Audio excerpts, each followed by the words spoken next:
اے نبی صلی اللہ علیہ وآلہ وسلم،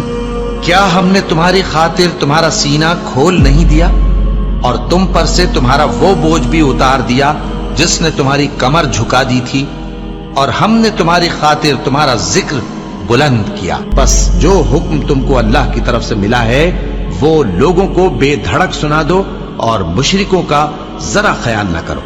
ہم تمہیں ان لوگوں کے شر سے بچانے کے لیے کافی ہیں جو تم سے ہنسی کرتے ہیں، جو اللہ کے ساتھ کوئی اور معبود قرار دیتے ہیں، سو ان قریب ان کو ان باتوں کا انجام معلوم ہو جائے گا،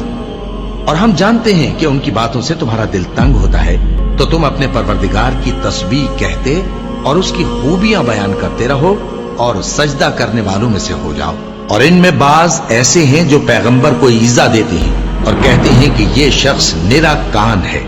ان سے کہہ دو کہ وہ کان ہے تو تمہاری بھلائی کے لیے، وہ اللہ کا اور مومنوں کی بات کا یقین رکھتا ہے، اور جو لوگ تم میں ایمان لائے ہیں ان کے لیے رحمت ہے،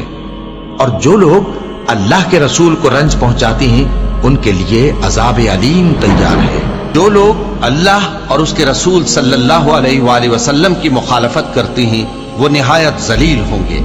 اللہ نے یہ بات لکھ دی ہے کہ میں اور میرے پیغمبر ضرور غالب رہیں گے،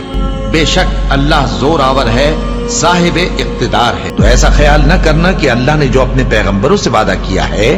وہ اس کے خلاف کرے گا، بے شک اللہ زبردست ہے، بدلہ لینے والا ہے۔